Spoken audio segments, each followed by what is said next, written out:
धाकड़ खबर, बेखौफसुमा बेबाक अंदाज।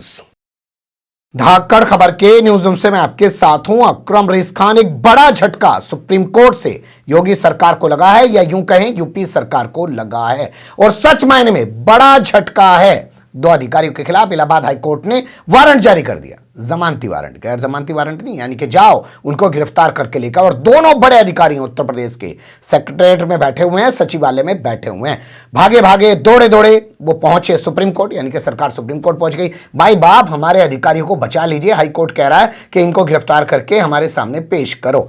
सुप्रीम कोर्ट कहता है कि हम भी हाईकोर्ट के फैसले पर मोहर लगाते हैं और तुम्हें कोई राहत देने से इनकार करते हैं, बल्कि उत्तर प्रदेश के अधिकारी इतने अहंकारी हो चुके हैं, जो कार्रवाई हाईकोर्ट आज कर रहा है वो बहुत पहले उनके खिलाफ कर देनी चाहिए।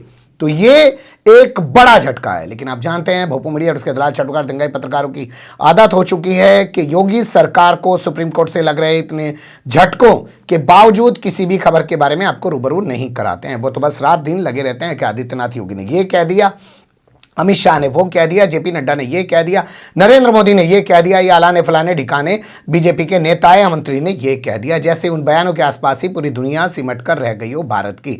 असल जमीन पे जो कुछ हो रहा है, सुप्रीम कोर्ट से जो लताड़ योगी सरकार को लगातार लग रही है, उसके बारे में वो बोलना तक नहीं चाहता है। मैं पूरी खबर दो हिस्से में आपके सामने रखने जा रहा हूं और फिर यह भी बताने की कोशिश करूंगा कि अभी हाल फिलहाल में किस और मामले में योगी सरकार को सुप्रीम कोर्ट से लताड़ यानी कि फटकार लग चुकी है।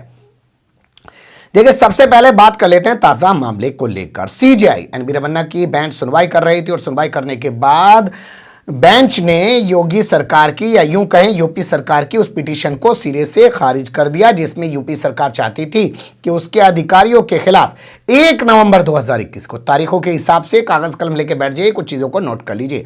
1 नवंबर 2021 को इलाहाबाद हाईकोर्ट ने जो वारंट जारी किया है और अधिकारियों को गिरफ्तार करके 15 नवंबर तक कोर्ट में पेश करने का जो आदेश सुनाया है, उस पर रोक लगा दी जाए। लेकिन सुप्रीम कोर्ट ने सीधे सीधे कह दिया कि उत्तर प्रदेश के अधिकारी तो बहुत अहंकारी हैं, इनके खिलाफ जो एक कार्रवाई इलाहाबाद हाईकोर्ट ने अब शुरू की है, ये तो बहुत पहले शुरू कर देनी चाहिए और ऐसे अधिकारियों को कोई राहत नहीं दी जा सकती। यानी कि सीधे तौर पर कहा जाए कि आदित्यनाथ योगी सरकार की पिटीशन को खारिज कर दिया। अब उनके जो दोनों अधिकारी हैं उन पर गिरफ्तारी की तलवार लटक गई है। आज है 14 नवंबर, कल है 15 नवंबर, तो इन दोनों अधिकारियों को गिरफ्तार करने के बाद कल अदालत में पेश किया जाएगा। क्या नजारा होगा उस पर भी हम नजर बनाए रखेंगे और आपके सामने एक विस्तृत रिपोर्ट लेके कल फिर से हाजिर होंगे। लेकिन अभी कुछ चीजों को जान लीजिए कि मामला उभर के क्यों आया। देखिए, इस चीजों को जानने के लिए आपको समझने पड़ेगा। एक शख्स है जिनका नाम है भुवनेश प्रसाद तिवारी, वो है अमीन। अमीन आप जानते ही होंगे, एक होता है लेखपाल जिसे पटवारी कहा जाता है देसी भाषा में, उसके नीचे एक अमीन होता है, वो तमाम पैसा रिकवरी ये सब चीजें करने में लगा रहता है सरकारी तौर पे। तो उसका काम होता है, उसकी बहाली का मसला था, उसकी सैलरी बढ़ोतरी का मसला था। वो पहुंच गया हाईकोर्ट, हाईकोर्ट में सुनवाई हुई और हाईकोर्ट ने आदेश जारी कर दिया।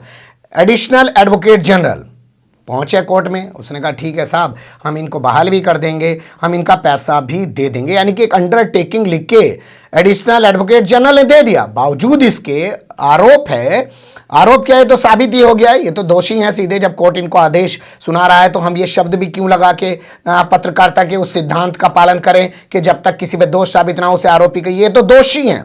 कोर्ट बावजूद इसके जो वित्त सचिव है, जो फाइनेंस सेक्रेटरी है संजय कुमार, जो कुछ समय पहले प्रयागराज यानी कि इलाहाबाद का डीएम हुआ करता था, उसने हाईकोर्ट के आदेश की अवहेलना की, उसमें देरी की, उसका अनुपालन नहीं किया।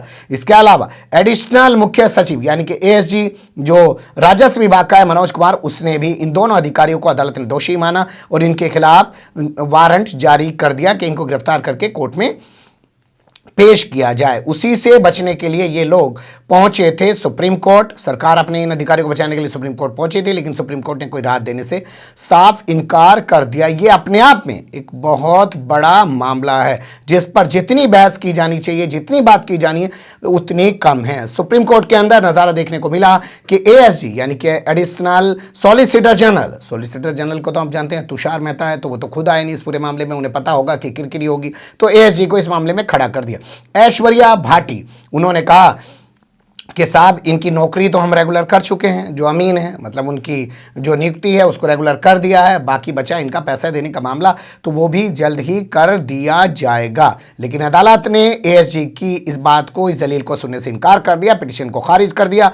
अब योगी सरकार के दोनों अधिकारी कल गिरफ्तार करके बाकायदा पेश किए जाएंगे हाई कोर्ट के अंदर, और हाई कोर्ट इनके खिलाफ क्या एक्शन लेगा, क्योंकि सुप्रीम कोर्ट से इनको राहत तो नहीं मिल पाई है, इस पर भी रहेगी नजर। लेकिन इसके अलावा भी कई और मामलों में लताड़ लड़ चुकी है सुप्रीम कोर्ट से, वो थोड़ा सा देख लीजिए। देखिए, ज्यादा पुराना इतिहास ना निकालें तो आपके सामने लखीमपुर खीरी कांड को लेकर जो सुप्रीम कोर्ट में जो स्वतः संज्ञान लेने के बाद सुनवाई चल रही है उसका जिक्र कर लेते हैं। हाल फिलहाल में अभी सुनवाई के बाद सुप्रीम कोर्ट ने कहा कि लगता है यूपी पुलिस प्रोफेशनलिज्म भूल गई है, वो आरोपी को बचाने की कोशिश कर रही है। जानते ही हैं आप लखीमपुर खीरी कांड का आरोपी कौन है? देश के गृह राज्य मंत्री अजय कुमार मिश्रा और टेनी पहलवान का बेटा आशीष कुमार मिश्रा उर्फ मोनी इस पूरे मामले में मुख्य आरोपी है। उन्होंने कहा दो मामलों की एक ही तरीके से जांच कैसे की जा सकती है, दोनों मुकदमों की जांच अलग तरीके से होनी चाहिए। लेकिन लग ये रहा है कि दोनों मुकदमों का घालमाल करके आरोपी को बचाने की बात समझ में आ रही है, यह अदालत ने कहा। साथ ही कहा कि हमें लगता है कि हाई कोर्ट के किसी जज से इस पूरे मामले की जांच करानी पड़ेगी। ये जबरदस्त लड़ाई चंद दिन पहले पड़ी है। लेकिन आप देखेंगे कि उत्तर प्रदेश का एक इलाका है मैनपुरी की एक छात्रा की एक स्कूल के अंदर रेप के बाद हत्या कर दी जाती है। वो मामला हाई कोर्ट पहुंचता है और उस मामले में जब पुलिस की लापरवाही पाई जाती है तो आप सामने देख सकते हैं यहाँ के जो डीजीपी हैं अभी हाल फिलहाल में बनाए गए मिस्टर मुकुल गोयल, उनको हाई कोर्ट तलब कर लेता है, कह रहे इसको यहाँ पे भेज दो। ये आज भी खड़ा रहेगा, अगले दिन भी खड़ा रहेगा। पहले दिन भी वहां डीजीपी को खड़ा रखा जाता है और अगले दिन भी वहां डीजीपी को खड़ा रखा जाता है। ये तमाम नजीरे इस बात की गवाह हैं कि उत्तर प्रदेश में भैया जंगल राज चल रहा है। यह अलग बात है कि दलाली, चाटुकारी, दंगाई पत्रकारिता में डूबा हुआ भोंपू मीडिया और उसके पत्रकार जो हैं तमाम चीजों को आपको नहीं बता रही। इससे बड़ी क्या नजीर होगी कि हाई कोर्ट अधिकारियों को वारंट जारी करके कह रहा है कि हमारे सामने पेश करो, डीजीपी को कह रहा है कि हमारे सामने पेश करो, सुप्रीम कोर्ट कह रहा है पुलिस प्रोफेशनलिज्म भूल गई है। लेकिन फिर भी बताया जा रहा है कि यहां तो भैया रामराज चल रहा है, क्योंकि आदित्यनाथ योगी बैठे हैं सत्ता में, रात दिन ठोकों की बात कर रहे हैं, रात दिन कह रहे हैं कि राशन ये लोग खा गए, रात दिन कह रहे हैं कि पहले पैसा उस कब्रिस्तान की बाउंड्री पे लगता था, आज हम मंदिर में लगा रहे हैं, कभी कह रहे हैं हम दिए जलवा रहे हैं, कभी कह रहे हैं हम कुछ कह रहे हैं। लेकिन ये तमाम चीज़ें अगर मैं और डिटेल आपके सामने निकाल के रखूंगा तो खबर बहुत लंबी हो जाएगी। लेकिन ये बहुत बड़ा झटका आदित्यनाथ योगी सरकार को सुप्रीम कोर्ट से लगा है।